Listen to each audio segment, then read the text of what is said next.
you would do as well. That's, you know what? I was annoyed already when we made the post about it and people are making out-of-pocket comments, but here we are.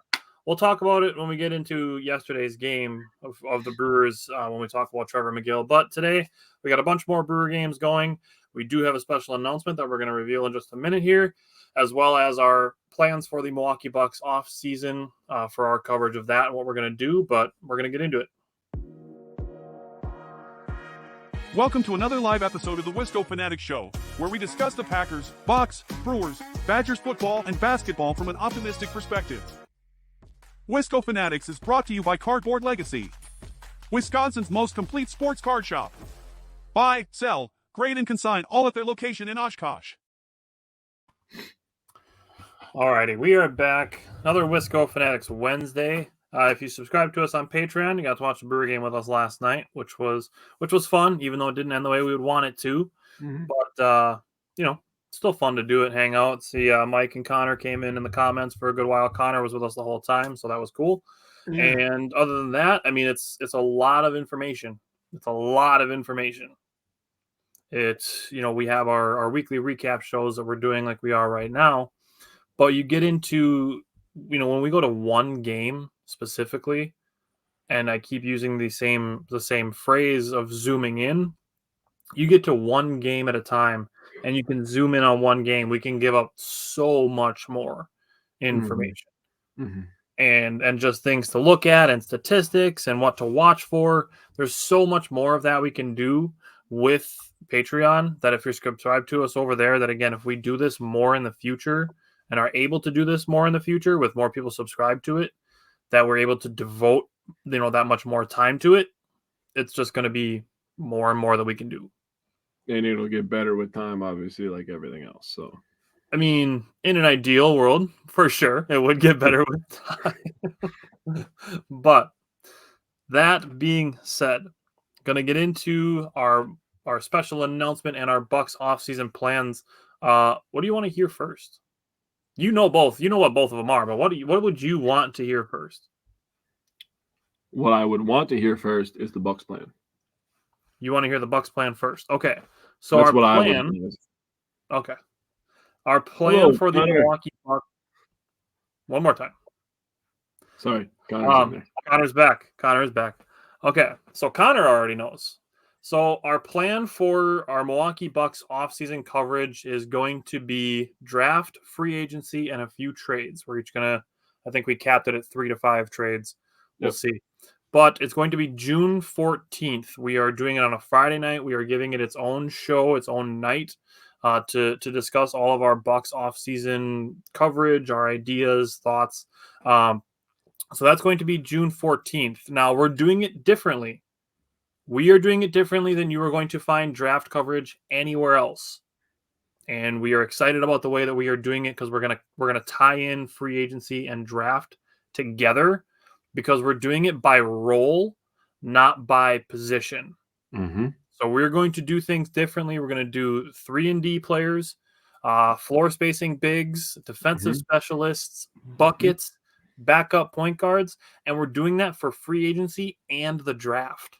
Yeah, so that's how our player lists are going to be created, is going by those roles instead of just being like, here's the top 5 point guards. 4 of them aren't going to be available when the Bucks get to pick 23. Here's the top 5 centers. 4 of them are going to be taken in the first 6 picks. Like we're doing it so we can kind of get a better idea of what these players' roles are going to be when they're drafted for the Milwaukee Bucks, who have the 23rd and 33rd pick. Mm-hmm. And then our free agents are going to be the same. And after we discuss our free agents and our draft prospects at those positions or those roles, we're going to give our thoughts on what combinations that we'd like to see between draft and free agency. So that we think is going to be a lot of fun. And then we're also going to throw some trades in there. So that's going to be June 14th. And I'm really looking forward to it. I'm excited to have that conversation, those conversations as far as the draft and free agency and trades are concerned. I think it'll be a breath of fresh air. We're starting to get ramped up here with some Badgers football news in the next couple of weeks. But right now, it's just all Brewers, right? So having a Bucks episode in the middle of the summer, get a little focus on the Bucks. Hopefully we'll hear some good stuff coming out of Giannis, he was just hanging out with Brook Lopez. Hopefully he'll be going to hang out with Damian Lillard pretty soon. So be really nice to get some Bucks news out there. We'll have some Packers news, obviously, as the summer, gets farther and farther in. So it'll just be good to cover all of our bases. Yeah, so that's that. And speaking of covering bases, that was a really nice unintentional. If it was unintentional, I did that. You did it on purpose? I did that. Very nicely done. Very nicely done. Speaking of covering bases, Jake and I are going to be credentialed for a handful of Timber Rattlers games in the next month. So we are going to be credentialed media for some Wisconsin Timber Rattlers games. So we're very excited for that. I have to give a shout out on the show live. I have to give a shout out to Vinny Artino. He is the one who suggested that I get in contact with the Timber Rattlers, and we got in contact with them. And now starting Friday is going to be our first game. But we are going to have some media credentials for the Timber Rattlers for a handful of games. So I will put this out there. If there are any questions that you would want to ask any Wisconsin Timber Rattlers, send them to us. You can message them to us, comment them on any of our videos, any of that. Send them to us. If there's anything you would want to ask any Timber Rattlers players, let us know. Brett, you were one of the people asking, and you were late, so you don't get to know the Bucks plans. I'm just kidding. Brett, June 14th. I will refer you back to about 5 minutes ago when we started the show for all of the ins and outs of what it's going to be, but it's going to be June 14th. Yep. He's not going to repeat all that again. It took about 3 minutes to get all that out. So. It did. And our thought processes of why we're doing it the way we're going to do it. Yeah. But I'm excited to do it the way we're doing it because we're going to do it differently than you're going to find draft coverage everywhere else. So, yeah. Brett, when the show's over, just scroll back to the beginning before the Brewer game real quick and just catch the first few minutes. Agreed. Okay. Let's jump into the Brewers because that is what we're discussing today for the Lions share of the show. Give me your Brewers power pair and underrated performer from the third game of the Marlins series, the Red Sox series, and the first two against the Cubs. Yeah, interesting episode we have to cover 3 different teams. Right. I'll say that. But my first one, I picked Gary Sanchez, who yesterday I found out I am older than, so I feel like a prehistoric dinosaur. It's terrible, but he had a 333 batting average, a 375 on base, a 400 slug, and a 775 OPS. So pretty good week for him. 5 of 15, 1 run, 1 double, 1 RBI, 1 walk. And I want you guys to remember that he pinch hits a lot. So potty training with my Tyler. Can't wait. Hey, potty training, that's real work right there, dude. So good luck. I'm going through that as well. Put an earbud in and listen to us. Yeah, it's real. When she starts screaming, or I don't remember if he has a son or not, but when they start screaming on the toilet, it's terrible time. Don't recommend it. So for my power pitcher, I went with Freddie Peralta. He had 12 2/3 innings pitched. He gave up 7 hits, 2 earned runs, both solo shots, and 3 walks, and had 18 Ks. That's a 1.42 ERA and a 0.79 WHIP. So that's elite stuff. I don't know about you, but that sounds like an ace. So definitely does. Yeah. I broke down his strikeouts that he had versus both teams. Congratulations, guys, on the credentials. Hey, appreciate it, man. This will be my first time, really. So I'm feeling kind of different today, if you can't tell. I've been walking around with a little swagger today, but we're getting closer, dude. 2 more days. I can't believe it. I'm trying to contain my excitement, but I can't. I feel you. Freddie versus the Marlins. He had 7 total strikeouts, 4 of them via the fastball, 2 of them from the slider, and 1 changeup strikeout. Freddie versus the Cubs last night had 11 strikeouts. He was dominating. Just sucks that the offense didn't show up, but we'll get into that in a little bit here. 7 of his 11 strikeouts came via the fastball, 3 from the slider, and 1 from the curveball. So then get to my underrated performer. My underrated performer is, enter nickname, Tyler. Bobby Gas. Hey, I love that. 6 innings pitched, 3 hits, 0 earned runs, 0 walks, and 7 Ks. So the 0 earned runs means he has a 0 ERA for the week. That's a great thing. 0 walks. That's a 0.50 WHIP with the 3 hits and the 6 innings pitched. Broke down his strikeouts as well. 2 via the fastball, 3 from the sweeper, which is expected. That's his best pitch. 1 from a cutter, which I thought was interesting. That is interesting. And 1 from the changeup.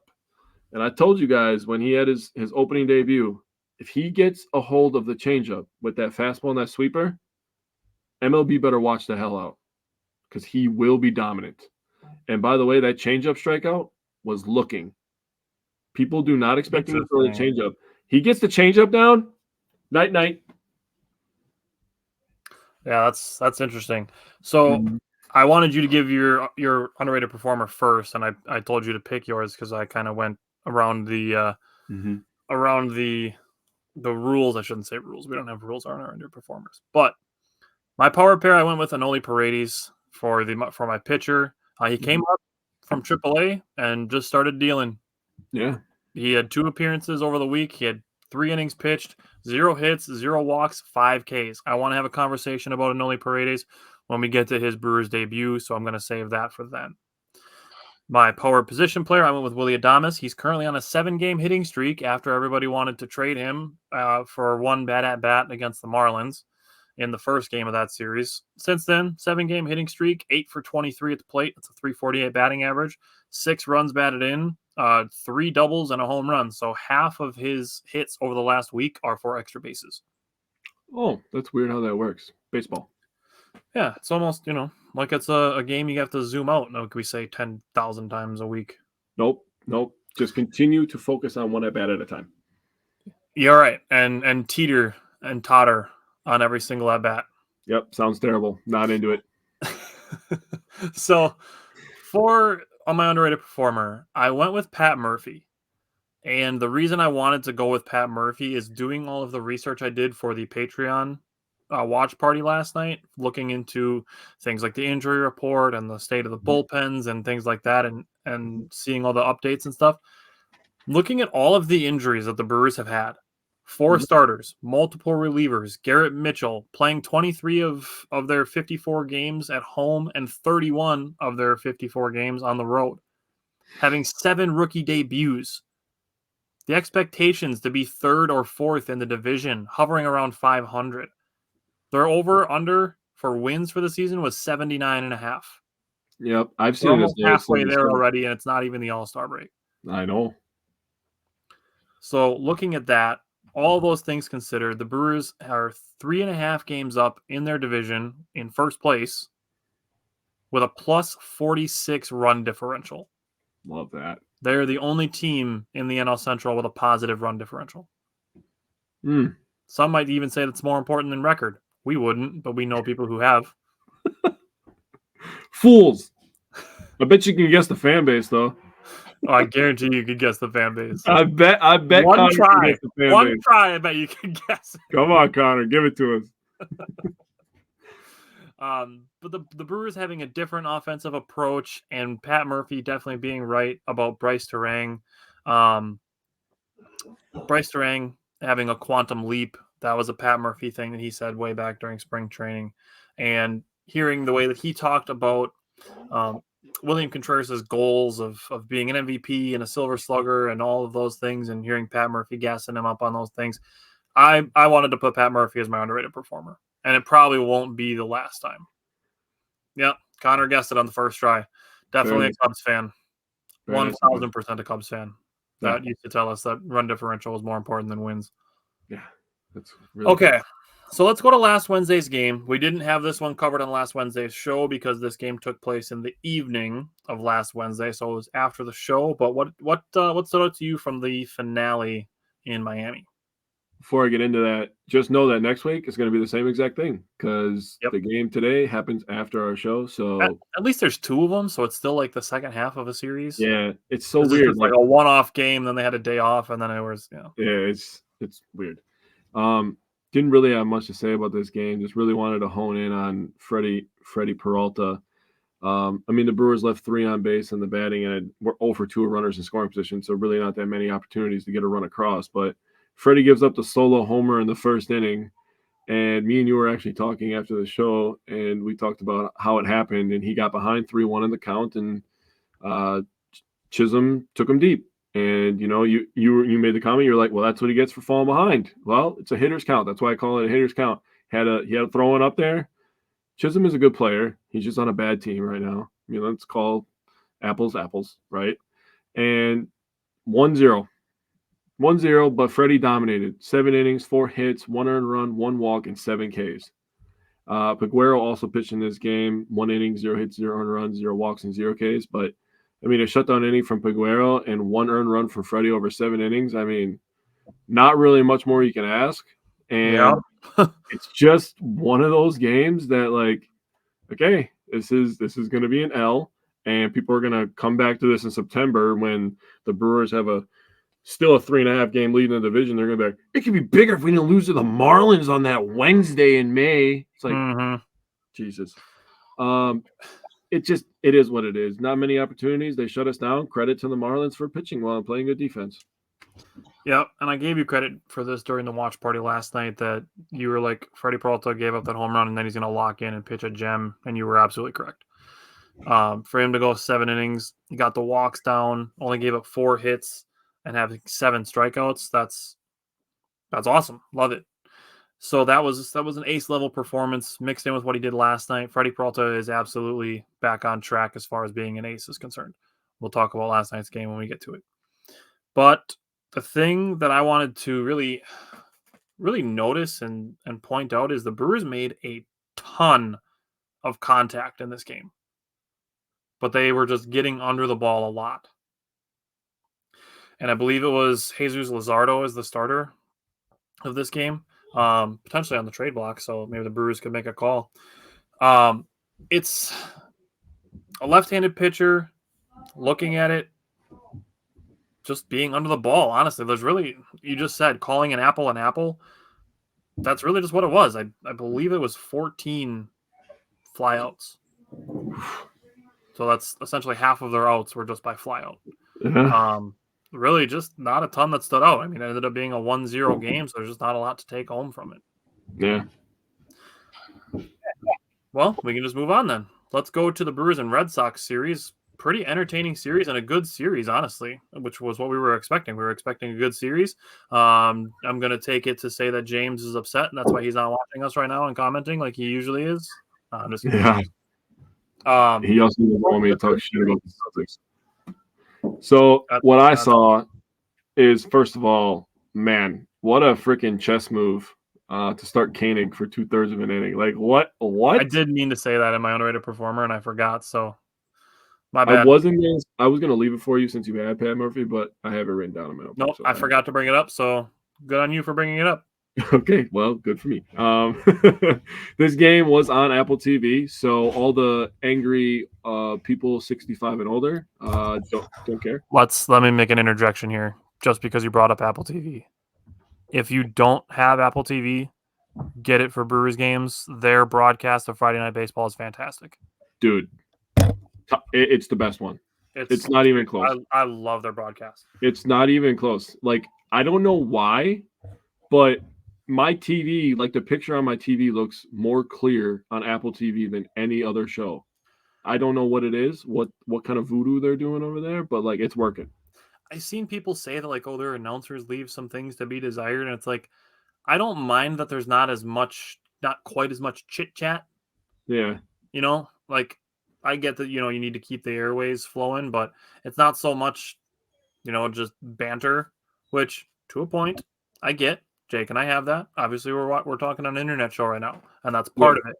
Right. But there's definitely a point where it's too much. But I also like the Apple TV broadcast part of it where there's no home team. They are the Apple TV broadcast. So you get kind of the perspective of both teams, which why once in a while when I'm rewatching games, I like being able to watch the opponent's feed. Yeah. And see what the perception is of our players, seeing where credit is given, seeing the way that other teams are perceiving our teams and thinking about our teams, like what they're looking to do against our players, things like that. I feel like it gives another perspective, which something as Wisco fanatics, we love to have lots of perspective. Bill, I don't have a blurry TV. I actually have a very nice 65-inch curved smart TV. It's just, I don't know why it looks like, I don't know, more crispy. You and Bryant must be rich. That must be fun. No, I got that when I won a bet. So it is what it is. Thank you, Aaron Rodgers. Just to piggyback off the Apple TV real quick.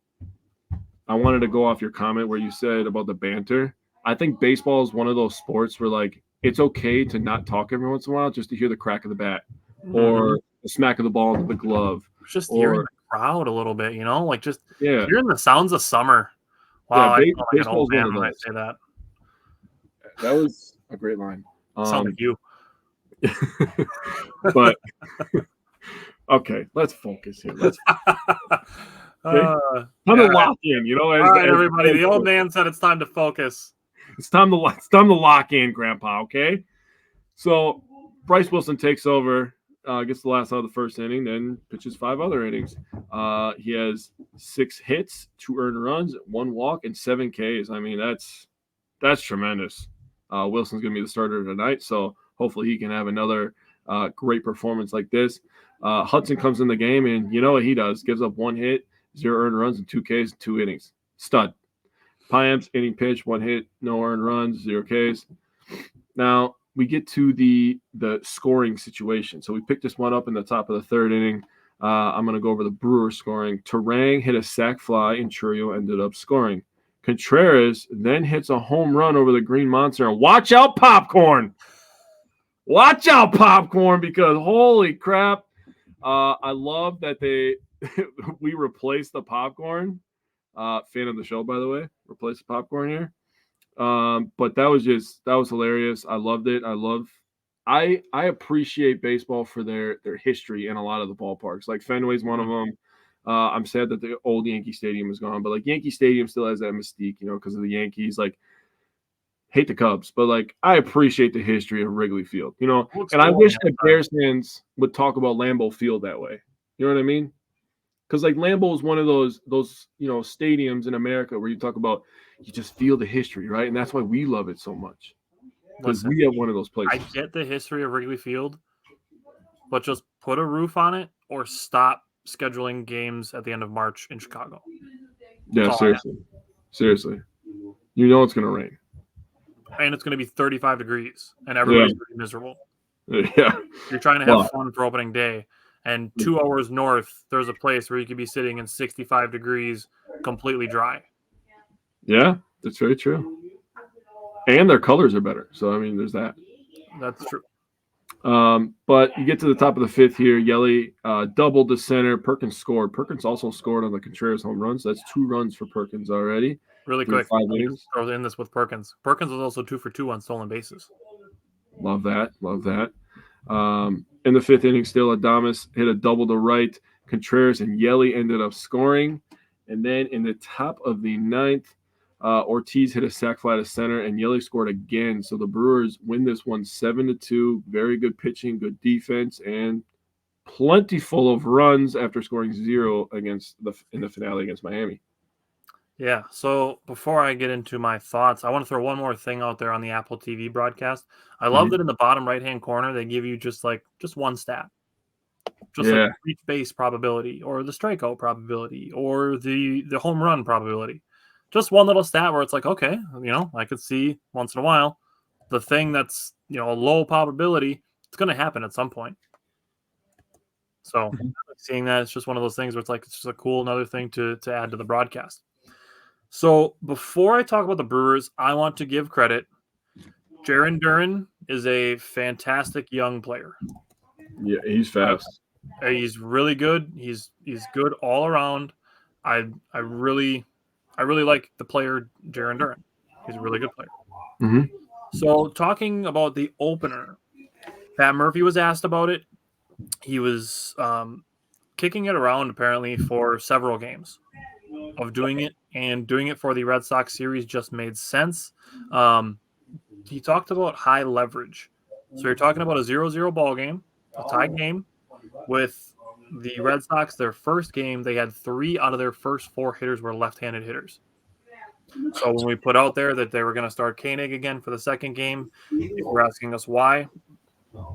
The reason is creating lefty-on-lefty matchups is usually much harder on the pitcher or on the hitter than it is on the pitcher. So it creates difficult matchups for the hitters, which is what Pat Murphy was looking to do to start these games off. So Koenig opening did pitch. I think this one was the game he only pitched in the first inning. Yes, he pitched in the first inning of this one. Okay. So after that, then Bryce Wilson came in, like you mentioned. I wanted to give credit to Bryce Durang, a good approach when he was down 0-2 to slap a fastball to left field for the sacrifice fly. That's why I was getting tongue-tied. So I wanted to give him credit for that. That opened the scoring for the Brewers. I already mentioned Blake Perkins was 2 for 2 on stolen bases. Got to see former Brewer Chase Anderson out of the bullpen for the Red Sox. That did not go well for the Red Sox, but, good to see old friend Chase Anderson. And then the last thing that I really wanted to go through with this game was where Willy Adames' fortunes kind of started to turn. And last week we had talked about people wanting to trade Willy Adames. And after this game, Willy Adames was actually 5th in all of baseball in doubles.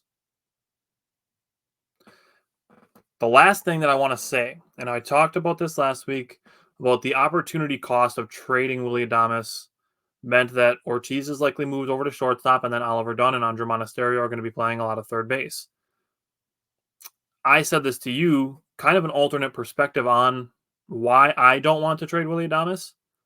I don't want to take Joey Ortiz away from third base. I don't know, your personal feelings on the subject, but the way that Joey Ortiz is playing third base, I don't want to take him away from the hot corner. Pretty sure Joey Ortiz is leading the NL third baseman NL and OPS, if I remember correctly. I'll pull it up when we get to game 2, because now I'm interested to see. I'm also interested to see where he just ranks among rookies also. But yeah, that was really my main takeaways from game 1. Bill said it too. Ortiz has been a stud at third base. Yeah, he absolutely has. And we go to game 2, and Koenig opened again. The Red Sox countered by moving Tyler O'Neill into the 3 spot. So then it was just 2 of their first 4 hitters were left-handed hitters. But Tyler O'Neill in the first 2 games of this series was 0 for 7 with 6 strikeouts. Rough life. Yikes. So Koenig was still mainly in there for Duran and Devers. Those are the two big spots for the Red Sox lineup. Now, looking at Koenig again, did a fantastic job. Got 2 strikeouts in the first inning, and Colin Ray came in after the first out of the second inning. So the contrast from the second to third innings for the Brewers is something that really stuck out to me. So they were more patient in the second and third. More patient in the second. In the third, they were more aggressive going after the first pitch. And I will give credit to the Red Sox defense. Tyler O'Neill made a really nice catch on the wall. And the Brewers took that personally. They decided, they were like, all right, we got robbed of a hit in the top of the second inning by, I think it was Joey Ortiz. Yeah. And Tyler O'Neill made the catch against the monster. And then the Brewers just decided to score 5 runs in the top of the third inning. So that was that. And then this game, Jared Koenig and Colin Ray did carry a no-hitter into the bottom of the 7th inning until Rafael Devers double broke the no-hitter for the first hit of the day for the Red Sox. But what stood out to you, game 2, Brewers Red Sox? What stood out to me is the top of the third inning, there was 5 runs scored, and it was all with 2 outs. And it was tremendous, and it was a Mamma de Mia, and it was all of the above, right? So we get into the scoring here. Bowers hits a single, Yelly scores, Adames the third, Brewers up 1-0. We're all happy, right? All right, we got a lead. Let's get it, baby. Sanchez single, Adames to second, and Bowers to third. Did not write down who scored because I'm a smart human being, but it's 2-0. Sup, Simon? Then Frelick on a reindeer.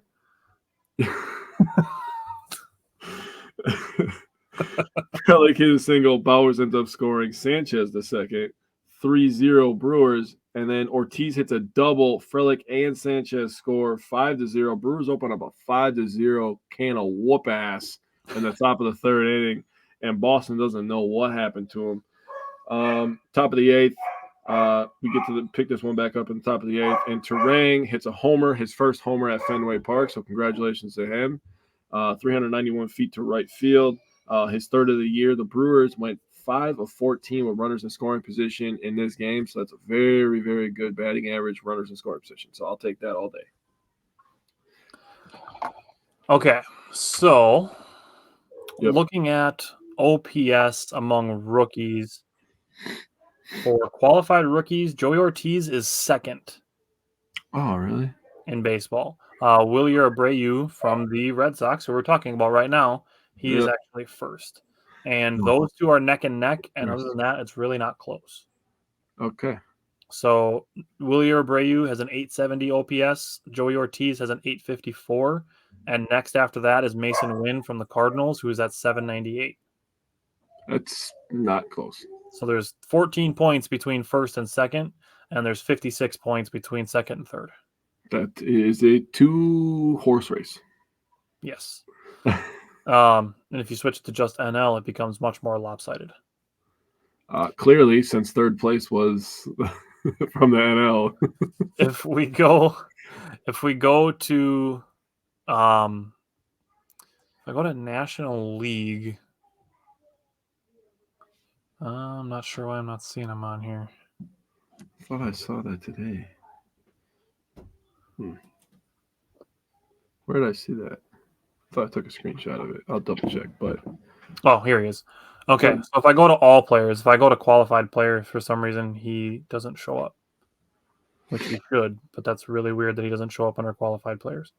But if I go to all players, in the National League, he is the fourth highest third baseman in OPS.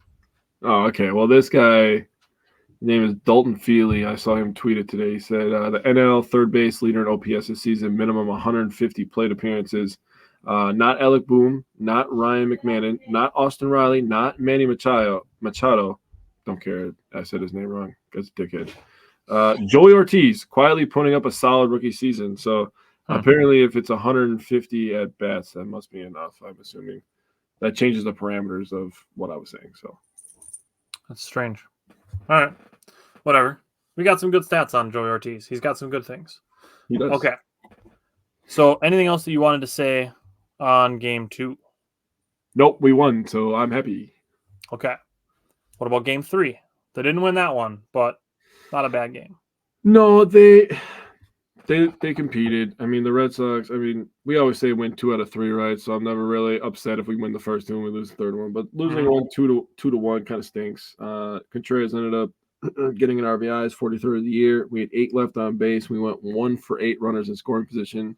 That kind of stinks. It is what it is.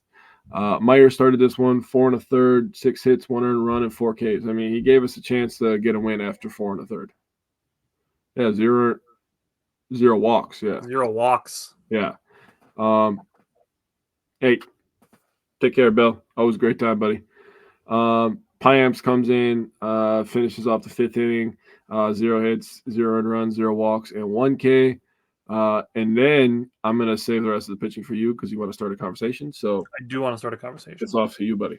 The first conversation I wanted to have was Tobias Myers, the 0 walks. That stood out to me. Okay. He did have a good appearance in his last appearance for the Brewers against the Cardinals. He had 4 walks that day, I believe, but he still pitched a decent game. For this one, for him to pitch 4 1/3 innings and not give up any walks, that's progress to me. That's what I saw. So Tobias Myers, whether you feel strongly about him or not, whether you like him or not, he's going to be a factor in the Brewers starting rotation for the rest of the season. Yeah. Probably not as prominently as Robert Gosser, but he's going to be a factor. Now, Yoel Piamps is the next pitcher.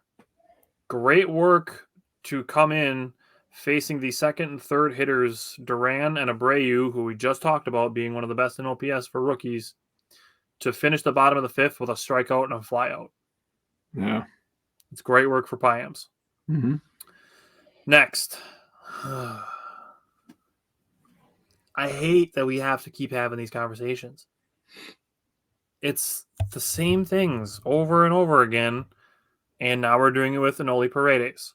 Yeah. Literally the first time he's pitching in a Brewers uniform. The first time. And people are already wanting to overextend relief pitchers. He pitched 2 innings, 0 hits, 0 walks, 4 strikeouts. Obviously didn't give up any runs. And people are saying, why didn't they leave him in? It took him 24 pitches to get through those 2 innings.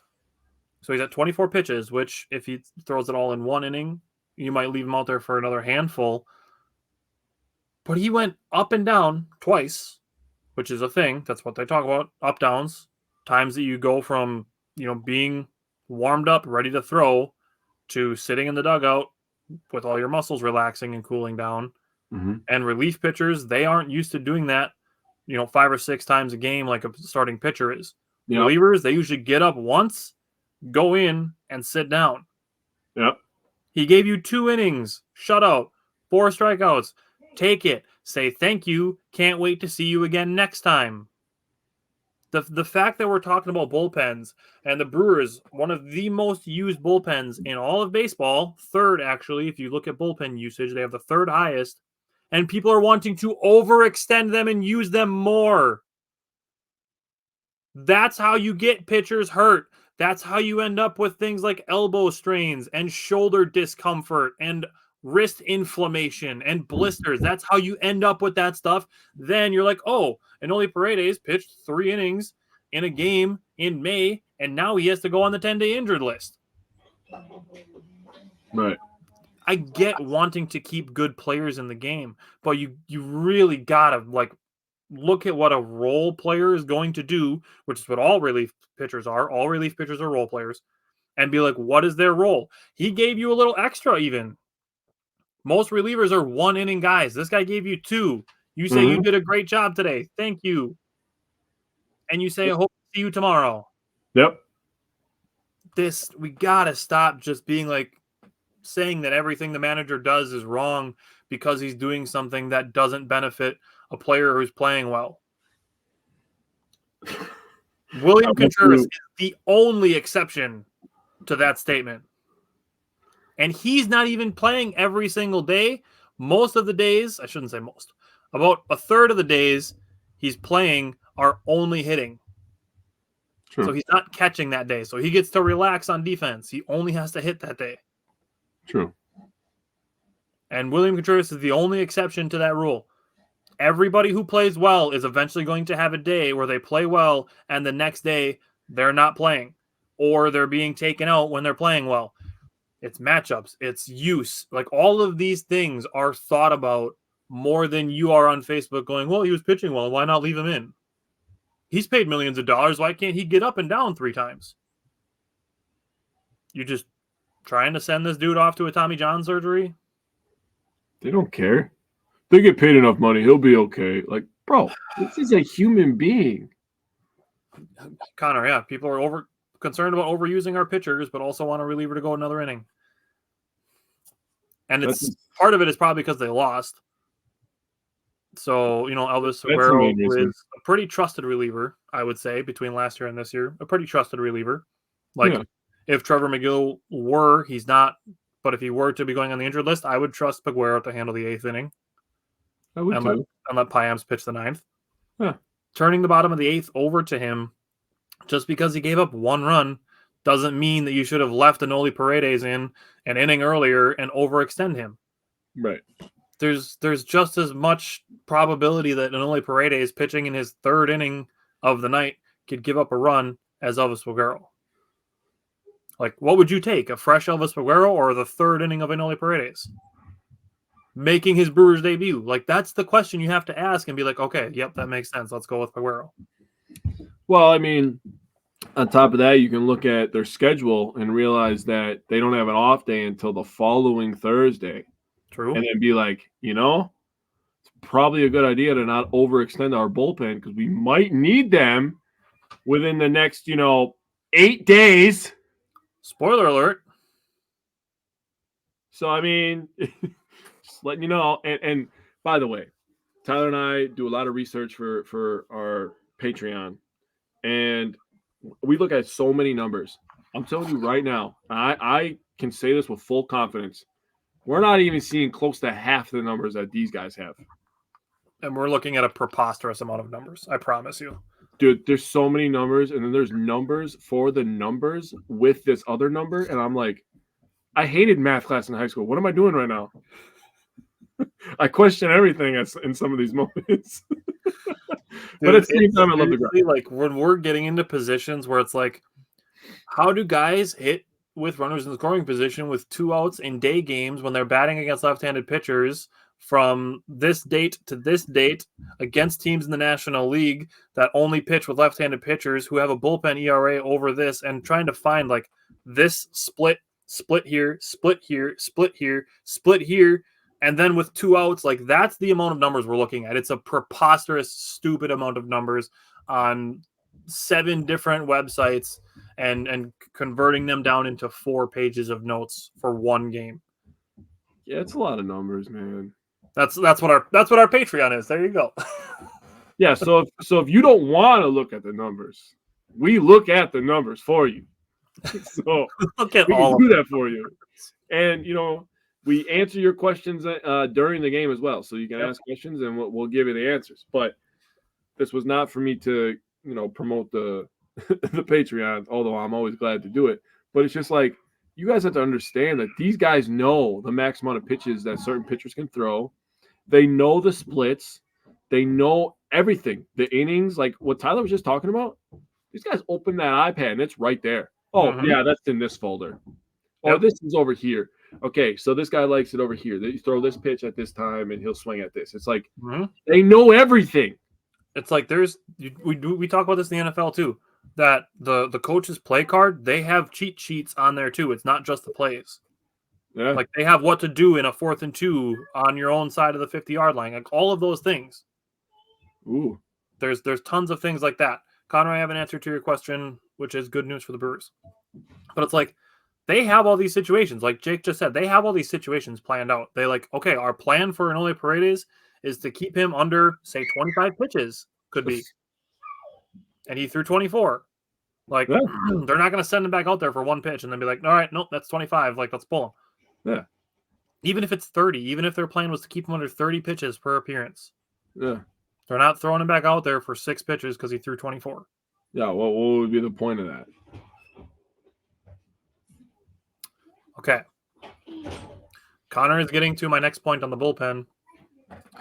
He said, do you think if McGill was to go on IL, he's not. He said he's going to take a couple days off. Yep. So that is good news. Could we see and only get a few high leverage innings, not as high leverage of guys, but a couple appearances? I guess if there's a day where you're playing like back-to-back close games, maybe. And like you used Peguero and Byams the day before. I can see that. Then sure. But from the 3rd game of the Red Sox series, for me, the biggest difference in the game, and it's not even a huge difference, is runners in scoring position. Yeah. Brewers were 1 for 8. Red Sox were 2 for 9. So that, and then the last thing we have to talk about is the benches clearing. So what were your thoughts? Okay. First of all, don't even remember the pitcher's name. Don't care. Him getting upset that teams are bunting is a joke. Fuck you bunting on me for? Because it's part of baseball, you bum. 2, him going crazy and looking at our first base coach and like our first base coach taking that shit personally. Love that. Keep that energy the entire year. What was this, the 3rd or 4th dust up we got into? 4th, I think. 4th? Yeah, Mets, Red Sox. Who the hell we get into it with? Cardinals, I think. Yeah, nuance. It doesn't matter. We're going to get into it. We're not afraid. We're young. We're hungry. And I don't think that this old geezer man, now you call me an old man. That man's actually an old man. But this old man getting upset at a play that has happened for over 100 years is so stupid. You made the play. You got the out, bro. Like, go to the dugout and cheer your team. You don't have to try to make a point and act like a tough guy. You want me to double down on how stupid it is? Yeah, go ahead. The Red Sox 2-hole hitter tried to bunt for hits twice the day before. Oh. And tried to do it in the 1st inning of this game. Oh, okay. So you're only mad when it happens against you. Okay, that makes a lot more sense. I honestly thought that he made himself look like an asshat. You know what it is? It's the baseball equivalent of an old man sitting down and somebody yelling his name from another room and going, "I literally just sat down." Damn, maybe I am old because I say that. That's what it seems like. It's like you literally just got to the mound and you're gonna bunt and you're gonna make me run after the ball, chase after the ball like a professional athlete. How Oh dare my you? God. I can't believe I have to run up here. The disrespect. It's so much easier when I'm over there with the other guy sitting on the bench. Hit it to that Duran kid. He's good. Yeah, I just thought it was stupid, honestly. Yeah, that's it's dumb. It'd be like I'm trying to think of equivalents among other sports and just trying to think of like how petty it is to whine about guys trying to bunt. Okay, honestly, I thought of a football one. It would be like somebody getting mad about a team running a fullback dive on a 3rd and 1. Like, we all know Why it's did you gonna make me happen. tackle you? Like, it's gonna happen eventually, right? Like, they're gonna try to run the ball on 3rd and short at some point during the game. And imagine like one of the oldest dudes on the defense being like, "Can't believe they ran it on 3rd and short, man. That's ridiculous." Why don't we just put leather helmets on?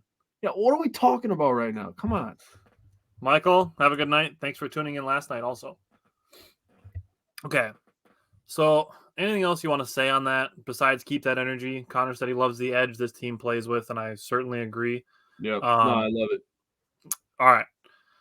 Let's start with the Cubs series. So we had 2 games from that, obviously, last night and Monday night. So Monday night was the much more funner one with my perfectly proper grammar. But what stood out to you from game 1 on Monday? I feel like enough people say the word funner in America that it's just going to become a word. Just whatever. Who cares? Doesn't Just sound embrace good. it. It's funner to say it's funner. Yeah. Funner Things is are more funner funner. to say. Yeah, it's funner. Josh Gosser was way more funner. Josh Gosser, huh? Badgers basketball legend. Oh, I kept telling myself. Peralta used to play for the Brewers when you used to pull that one. I kept telling myself to not do that shit. See? That's what happens when you tell yourself to not do it. All you're thinking about is not doing it, and then you do it. That's like, don't screw up, don't screw up, don't screw up, and then you screw up, and it's like, why did I screw up? Because that's all you've been thinking about. I used to love Josh Gosser too. He was a monster. I get it. Okay, he doesn't we're play gonna for restart this. Robert Gosser. If you're ever in doubt that these shows are live. 6 innings pitched, 3 hits, 0 earned runs, 0 walks again. I mean, I love that about him. He just he goes at people. He has the crazy movement, but he goes at you at the same time. He's a controlled beast. Yeah, he's kind of a throwback. 7 Ks, the best rookie on our team, maybe, and that's hard to do on this team. Not Gosser, Brian Hudson. I think Hudson's the best rookie. I think Hudson because he's got more under his belt. If we get to the end of the season and Robert Gosser's made 25 starts, like it's going to be hard to be like. True, and Ortiz could be winning rookie of the year. He crossed my mind as well. It's a tough. That's why I said it's a tough conversation to have. It's a great problem to have. Yeah, it's awesome. But Hudson comes into the game, gives you 2 innings, 1 hit, and 3 Ks. So I mean, he got the W as well. He's 3-0 in the year now. And Milner came in, gave up an earned run on 1 hit, 1 walk, and a K. But Brewers got the win 5-1. Jackson Chourio, RBI 16. And we're going to get into the Willy Adames stuff in a second here. Chourio, that was also his 4th double of the season. So we get to the bottom of the 8th here. And Contreras grounds into a fielder's choice, safe at first base. Cubs don't know what's going on. Frelick scores. He got on base from a single. Okay, Terang goes to second and ends up advancing to third base on a throwing error by Madrigal. Yep. Then you get to Willy Adames, and it's a 3-0 count. And we said it last night. Tyler brought it up. I'm going to bring it up today. His first ever home run off a 3-1 count in his entire career. 3-0.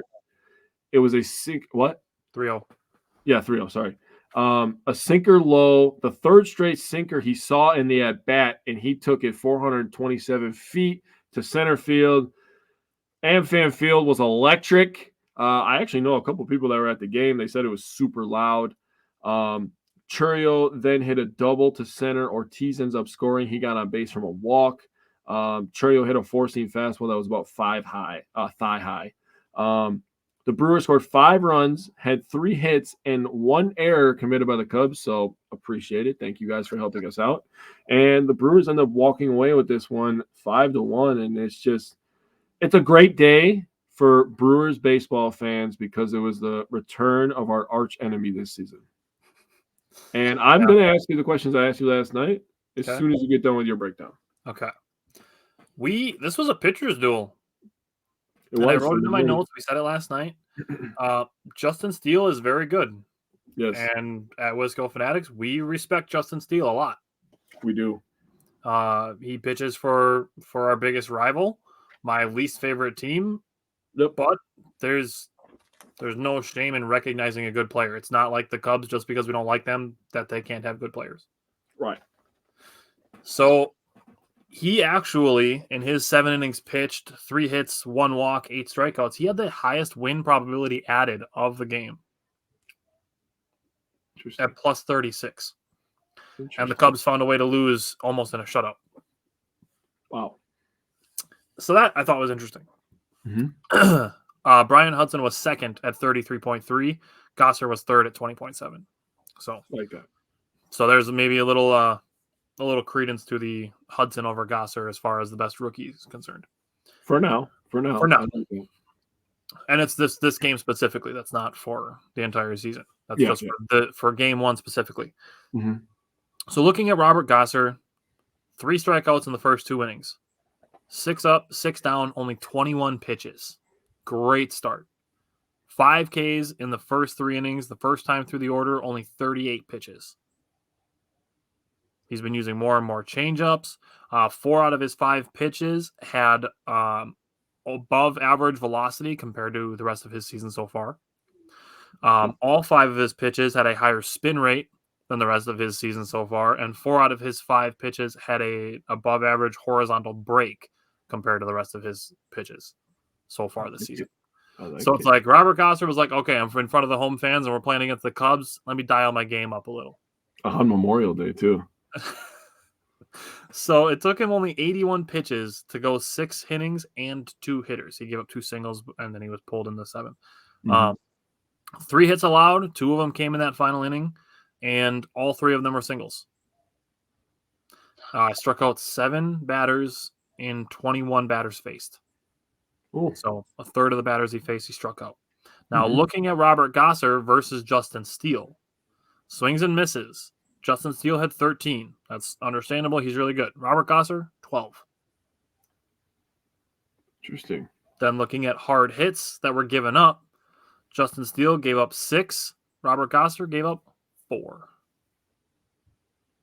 So Robert Gosser went toe-to-toe with a Cy Young finalist. Wow. Interesting. Love that. Love that. Love that. You brought up the bottom of the 8th inning when the Brewers were scoring all their runs. Wanted to throw out there that after Jackson Churio's double, Jake Bauers had a hard ground out, 105 miles an hour off the bat, had an expected batting average of 490. Oh. So it's like a 50-50 ball, and it's like, damn, this could have been a 6-0 game and then a 6-1 game. Yeah. But there's a reason I care about exit velocity, and William Contreras is the perfect example. His hit that resulted in an error is the perfect example. Like, you can't tell me that no matter how casually you follow Major League Baseball, that you can't tell that he's seeing the ball well based on how hard he's hitting it. True. And to that point, hitting the ball hard forced an error.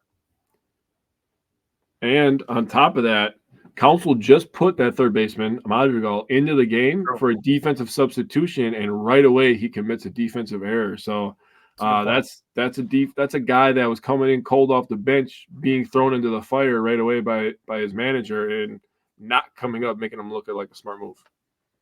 That's a good point. Okay. Anything else you want to say on Monday? Just want to ask you some questions. Okay, let's do it. So I want this crowd that's not on the Patreon, which should be on the Patreon, to still get a fair feel for how we're feeling here. I want to know, how do you feel about the Craig Counsell video? I get why they did it, and I can't say that like anybody should be shocked how anybody reacted to it. Mm-hmm. So like I'm indifferent. Yeah, I mean, I said it yesterday. I'll say it again. I thought it was brilliant. First of all, you're in front of the home crowd. Nobody gave away their tickets. I'm very proud of you, Brewers fans. I'm very proud of you. Very proud of you. We just had a situation in the Packers. And I didn't say this last night. I was so mad at myself. We just had an opportunity against the Lions the last year where we gave a bunch of tickets away, and there was way too many Lions fans at Lambeau. So I love that we didn't give our tickets away to the Cubs. We made it a real home crowd. Lots of boos. I like that. So I have an extra question I didn't ask you last night, and I wanted to ask you. I'm going to put you on the spot. But I'll continue with the one that I asked you last night, is how long will it take you to forgive him for what he said? Honestly, this is what I told you last night. Like, just give a straight answer. Like I said, he's been asked how many bunch of times, and he gives kind of a different answer every time. Yeah. Like, just get a story and stick to it, I guess. So, like, as far as how long it'll take to forgive, I can understand some of the reasons that he's given. Like as far as his kids playing college baseball, I could have understood that, wanting a different challenge. If he had just said that and then only that, and that was it. If he just said, like, I've enjoyed being with the Brewers, I just wanted to try something different and look for a different challenge, and just left it at that, totally fine. Totally fine. Yeah. But this and and well and and and this, and I wanted to be a Brewer for life, but this was just like the job of dreams, and it's like just one thing, just that. Yeah. Keep it simple.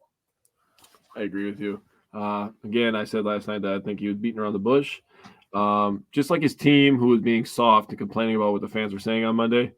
Be a man, take it on the chin, move on, own up. Accountability. I talk about it all the time. My kids talk about it with myself, talk about it with us on the show. We want to take accountability for things that we've done, things that we're going to do, things that have happened, So just own up to it, man. Be a man. It is what it is. So now, my thing on that was, as long as people aren't saying anything like hateful, like obviously if they're not yelling slurs at them and stuff or swearing at them, but like if you're just getting heckled, like old-fashioned heckling or a little bit of trash talk, like, you're a professional athlete. You've dealt with that before, I promise. Dude, kids are dealing with it at freaking Little League games. What are we talking about? So, I mean, come on now. So the next question I have, and I don't know if you can have the answer to this one. I don't know if you're Mr. Twitterverse here, but what the heck is going on with the City Connect jerseys? They should not have let Fanatics take over. Yeah. We haven't seen those puppies all year, man, and it makes me very sad. It's not just the Brewers that have had problems with them. Like we had the whole see-through pants issue earlier in the year. Like, I think the Mets and Rangers, I'm not 100% positive that those are the two teams, but the Brewers weren't the only teams that were having problems getting their City Connects. Oh, wow. That sucks. Yeah. Even worse than having problems getting your City Connects, there's teams like the Pirates and the Red Sox who just have horrible ones. I don't hate the Red Sox. I don't hate the Red Sox City Connects. We're the Red Sox. Let's put a bright yellow jersey on, guys. It's for the Boston Marathon. I get it, but still. That'd be like, we're the Milwaukee Brewers. Today, we're going to wear jerseys with bread on them. Like, it's just like things that don't go together. Like, you have red in your name, and your jersey is bright yellow. I mean, you make a good point there. I'm not going to lie to you. But the colorblind people don't know the difference, so it's just a jersey to them. Okay. All right. That's what that City Connect is for then. I wish I was colorblind when I saw those. Either Nike or Fanatics have not shipped them. I noticed there's other teams who haven't gotten them yet. Yeah, the Brewers aren't the only ones that are dealing with it. Yeah, that sucks, though, because I love the Brewers. The Brewers have one of the, and you can call me a homer all you want, Brewers have one of the top three. I don't care what you say. I will say literally just the easily, grill logo alone. Yeah, that's fair. Fire. Easily top 10, probably top 5, and I could probably find the argument for top 3. And for them to sneak a 414 into the MKE, Yeah, that's nicely done. That is beautiful. Yeah, Connor, the Cardinals ones aren't great either. It's just it almost Cardinals looks are just like boring. an alternate jersey, not like a city edition. The Cardinals are so boring. The loo. What are we doing here? It's what British people call the bathroom, which makes sense. That was good. Okay, but I will level with you. The Cincinnati Reds have the best. Oh yeah, dude. We agree on that at all times. The Cincinnati Reds is by far number one. That is fire. Yep. Fire. They did it right. I was kind of on the fence of considering getting a Joey Votto City Connect jersey. Were you really? Joey Votto's like he's an all-time great. Dude, he's like one of those guys you can't hate.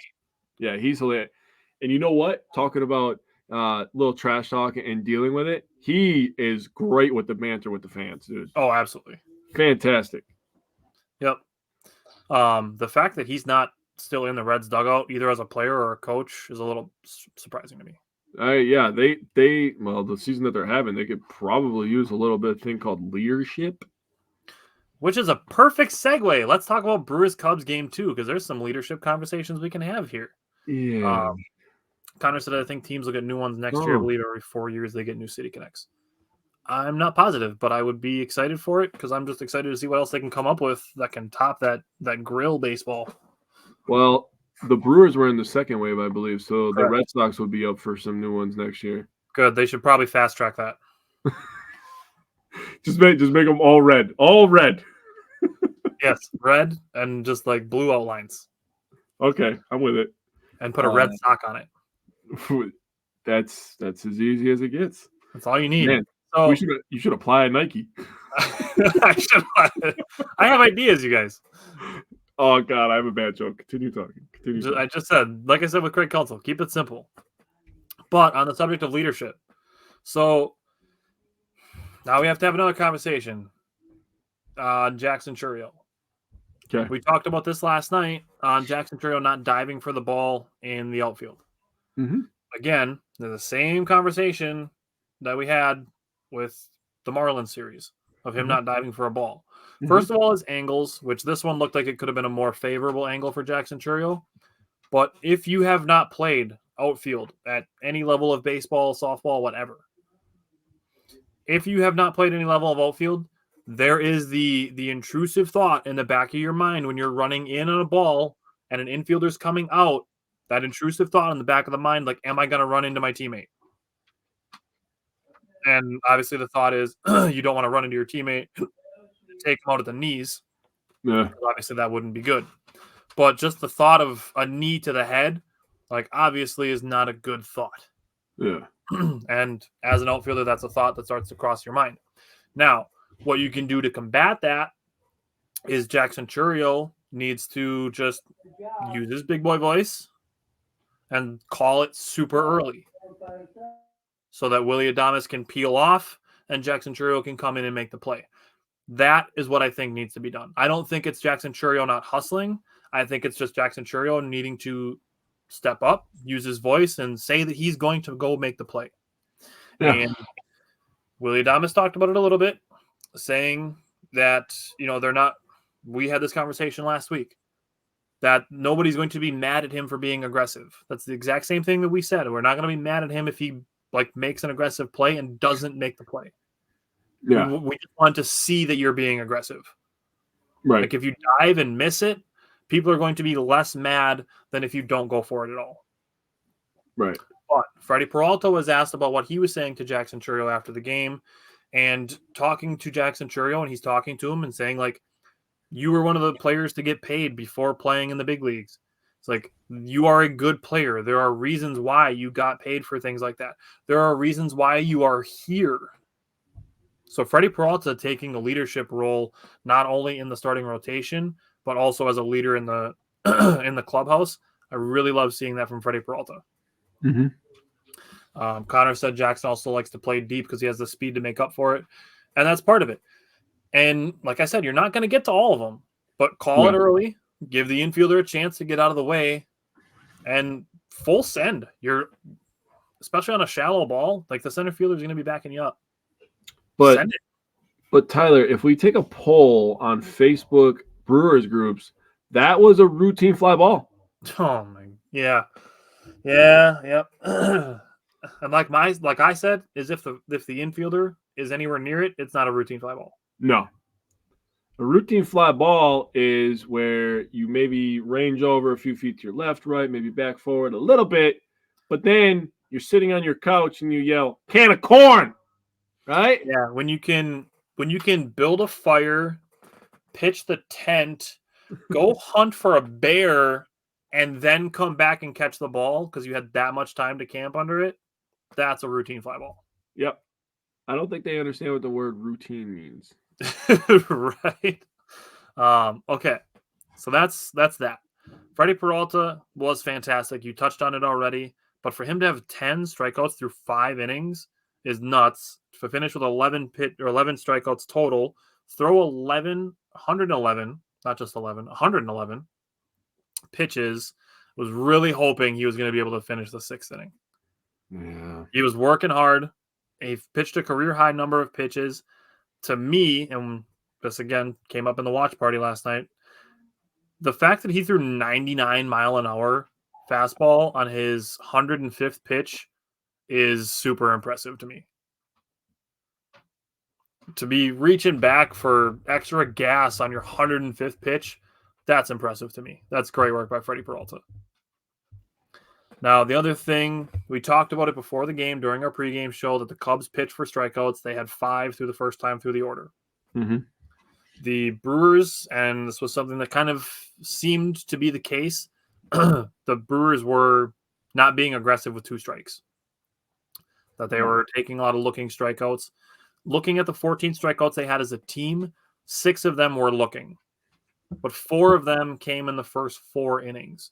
So that's where I said, we talked about it in the post-game show a little bit, that I think the perception of how the early part of the game went kind of affected our thoughts on the game as a whole and the later stages of the game, where it was like, they're not being aggressive. Nobody's swinging at a 2-strike fastball. It did change as the game went on, and they had, again, not that you want to strike out, but they were literally going down swinging. Yeah. So I want to get your thoughts, and then we can end this game by discussing Trevor McGill. Okay. So to get back to Freddie Peralta through 5 innings, to keep reaching back and all that stuff, he also had 20 whiffs. So I thought that was interesting. Damn. Yeah, 20 whiffs. Koenig came in relief of Peralta. I know you talked about that already, but he was very good. Anoli Cannoli over here. Love that guy's name, dude. What a name. Noli's Cannolis. We might have a couple of businesses coming out of the bullpen when Devin Williams gets back. We'll have the law firm of Guerrero, Piamps, and Williams, and we'll have a Noli's Cannolis. We might set up a little Milwaukee Brewers bullpen strip mall thing. That's Bro, and then we have his amigo, Joe. I mean, we have it all. I mean, we have Sal, Cousin Sal, we have it all. Oh, Cousin Sal's sandwich shop. We got ideas rolling here. Bro, look at that content. If we had the mullet, if we had Joey Weimer's mullet, we would be in fucking business, bro. Seriously. Welcome to the barber shop, bro. You know what I'm saying? But the ideas are just coming now. I got to focus here. Piamps threw an inning. Was very good. Peguero threw an inning, and he was struggling in that inning. I won't lie to you. And then Willie Adames comes up and says, "You better remember who the hell you are, guy." Yeah. And shows great leadership. Yeah. Chris Vick comes in there. He also tells him, like, bro, and I was saying it on the live. You were saying the same things around the same lines. Dude, you have really good stuff. Stop reaching back so far. Let it fly. Let's do this thing. And that's what he did, because after that, it was dot, sit your ass down. Okay? That's what that was. I'm glad you brought that up. Then we get to the situation where we have to have a discussion, and I'm going to let you take the lead on this, but we have to talk about Trevor McGill. So I just want to say, Hobie Milner put in a tough spot. Yep. We talked about relief pitchers. They have roles. Hobie Milner's role was to get ready, And then he sat back down. Then we're in a position where Trevor McGill is going into the game. You're like, okay, Trevor McGill's pitching the 10th. So you're sitting there. Trevor McGill is going to pitch the 10th. And then the first batter that he faces, he gets hit with a 99.4 mile an hour ball to the elbow. Mm. And I don't want to hear shit about you being like, oh, in middle school, I got hit with a ball and I kept playing. If you have not been hit with 99 miles an hour to the elbow, I don't want to hear shit about what you think he should have done in that situation. I don't either. If you have been hit with 99 to the elbow, I will listen to your opinion on the subject. But I'm not going to say that Trevor McGill should have finished the play after getting hit with 99 miles an hour to the elbow. I'm going to tell you right now, if somebody has been hit in the elbow with 99 to the elbow, the first thing that's going to come out of their mouth is that hurt like hell. Yeah. That is the first thing that's going to come out of that person's mouth. Do not care what else they say after that. Because, yeah, it hurt like hell. Yeah. And the fact that he's avoided a fracture and doesn't have to go on the injured list, he's still going to sit out a few days. Mm-hmm. But the fact that he doesn't have a fracture is obviously very, very good news. Right. Great. But that is over the threshold of what Major League Baseball characterizes as a hard hit.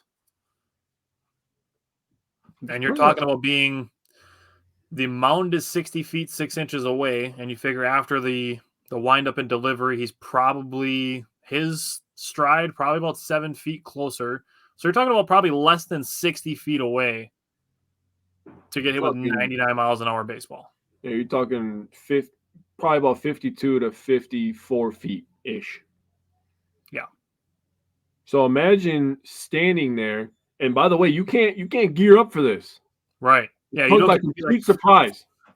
And have your muscles tensed up and ready for it. And this is a guy that throws hard too. So he gets up there and he gives everything he's got. And he's still got to follow through, and then he gets whacked in the elbow? Hell no. Nope, that hurts just thinking about it. Nope, I'm good. Especially if it gets that knobby part where nope, it's gross. One of the biggest disservices to mankind is calling it the funny bone. It's not funny. Not funny at all. Never been funny. I don't know if anybody's ever hit their funny bone and started laughing about it, okay? Dude, I get gross tingly feelings, like the feeling you get before you're gonna throw up. I get that feeling. Yeah, the funny bone. Well, you had a really gruesome elbow injury. I do. So I had screws in my elbow, and like I have that knob that's on your elbow. Mine sticks out a little bit farther because I had a screw right there. So just picturing a baseball hitting that at 99 miles an hour, it grosses me out. I understand. Oh, like I can't even think about how bad that would hurt. Oh, finish the play! Yeah, that's easy for you to sit on your couch on your 8th Bud Light, you freaking loser. Oh, dude. Seriously, the comments on the post that we made saying that the Brewers got good news on Trevor McGill, can we tell him to pick up the ball before walking off the field next time? Really? That's what we're doing here? I guess. Well, should I tell them about the one I saw? Go ahead. I was going to look for a couple of the other ones that I saw, these gems. So I saw somebody say, when the injury news came out that he avoided major injury and stuff, somebody commented on the post and said, I bet he lost the respect of his teammates because he didn't pick the ball up. And, I'm paraphrasing at the end there. Because I read the first part of that he lost respect of his teammates. And I was literally so dumbfounded by that somebody said that. And I commented back and I said, or this is crazy, guy. Or they realize that he's a fucking human being. Sorry for cussing. And they realize that it's a game. That he's somebody's, dad, brother, husband, significant other, son. He's a person, and that probably hurt like hell. I would guarantee that they were much more concerned for his well-being than the fact that he didn't finish the play. Yeah, especially since they get to play like a bazillion. What is the season? A third of the way done? Mathematically, a third of the way done? 4 games. Yeah, they're about a third of the way. Okay, so actually, it's almost exactly a third. Yeah. So Yeah, exactly. Connor said you can tell the people who comment this have never been hurt while playing. That's why, Connor, this perfect segue to what I always say, especially the people that were talking about Jackson Chourio. I always ask them, have you ever played outfield in your life? Have you ever played baseball? Have you ever played organized sports in your entire life? Because by the way that you talk, I could tell that you never have. Because you have zero idea what you're talking about right now. Yep. The same dude that made the original comment saying that can we tell him to pick up the ball next time? He said it's not that hard. I tried to keep playing basketball after tearing my first ACL. My next cut didn't go so well. Jesus. This guy said if he was able to walk off the field on his own, he should have been able to finish the play. Man up. What does walking off the field have to do with finishing the play? The fact that there were legitimately people that wanted him to kick the ball to Contreras. Jesus. That's where we're at. That's where we're at with baseball. There's 162 of these things, and that's where we're at with this one baseball game when a guy got hit with a ball. Dude, all I want to tell these people is read the room, guy. Like, seriously. I would love to take these people to a batting cage that can throw 99 miles an hour and just be like, here, stand in front of it. Stand in front of it. Let it hit your elbow and tell me that you're going to go chase the ball that just hit you. Bro, I'm thinking about that Happy Gilmore scene, bro. That's exactly what Where he goes into the batting cage. He's like, 364 more days till next year's hockey tryouts. I got to top it up. The kid steps in and gets hit and he just falls down. Oh, dude. But no, like, dude, I would challenge you to go stand in front of 65 miles an hour. And let it hit you in the elbow. Let it hit you in the elbow, exactly. Let it and hit then you you have right to in the elbow. after it. Yep. Bet you it hurts. Bet you wouldn't. Yeah. Bet you wouldn't. I don't know if we should put that out there, dude. We're in the generation of people eating Tide Pods. Yeah. So that's where we're at with baseball, with us trying to, increase the quality of our fan bases a little bit. That's where we're at with people. Yeah, we got a lot of work. Still a lot of work to do. But we're here and we're going to continue doing the work. So that said, looking at it, we have today versus the Cubs. We have tomorrow versus the Cubs. We have Friday through Sunday versus the other Chicago team. Yep. So Friday through Sunday against the White Sox. Then Monday through Wednesday, they are in Philadelphia against the Phillies. That is a really good baseball team. Yep. Wednesday's game starts at 3:00. So that game will be in progress while we are doing this show. So I'm going to talk to Jake. We'll see if we can cook up some ideas for how we can navigate watching both a live game and doing our show. See if we can cook up something interesting to do for that. Okay. I'm thinking. I got the wheels are. We'll get the ideas juices flowing. We got a week to figure it out, but we'll figure out something fun to do for that. So we got 8 games between now and next Wednesday. I'm going to say we need to take the next 2 from the Cubs, all 3 from the White Sox, so 5. And if we can take 1 out of 3 in Philadelphia, I'm looking at a 6-2 week ideally. 6-2. So, yeah, we definitely need to take all 3 from the White Sox. They're freaking god-awful. They are this year. Probably the worst team in baseball. They're this year's Oakland A's. I was going to say it. Yeah. So that's 3. Listen, I always want to beat the Cubs, but to be completely honest with you, they're kind of like what the Vikings were to the Packers for a while, where like they were just so even with us for no goddamn reason that it just whatever. So we'll probably take 1 from them. And you know what? Why can't we take 2 from the Phillies? Why can't we? So they can. They certainly can. I'll say 6-2 as well. I'm taking 2 from Phillies. I'm taking splitting with the Cubs, and then I'm taking all 3 from the White Sox. That's what I'm looking at. All right. I love it. Connor said he can't wait to destroy Shota tonight and get the series win tomorrow. That would be the most baseball-ish thing for the Brewers to not score against the Cubs starter for 31 straight innings and then destroy their 0.84 ERA pitcher. Dude, seriously, like I was gonna say, we have this scoreless streak. They have this scoreless streak with their starters, and their bullpen has been atrocious. And then they have this starter who's gonna go on the mound who's been just blowing by everybody. And we're gonna come out there and hit like 4 home runs tonight. And it's just gonna be glorious. Right. Chase them. That would be awesome. Oh, that would be hilarious, dude. I would laugh so hard. Alrighty. So that's that. So again, we mentioned it, June 14th. That's going to be our Brewers, not Brewers. That's happening currently. That's going to be our Bucks off-season plan. So draft, free agency, trades, combinations of all of them. Friday night, tune in with us, probably on Twitter and maybe a little bit on Facebook as well, as we're going to be credentialed for the Timber Rattlers game. So we're very excited for that. And then other than that, we will be back next Tuesday. We have another watch party next Tuesday right away. So we do have one of those Phillies games. So another watch party next Tuesday. So we got that. So yeah, lots of us coming up. Yes, sir. We will be back for Patreon subscribers. Connor for sure, because he is there for that. We will see you next Tuesday. Everybody else, we will see you Wednesday.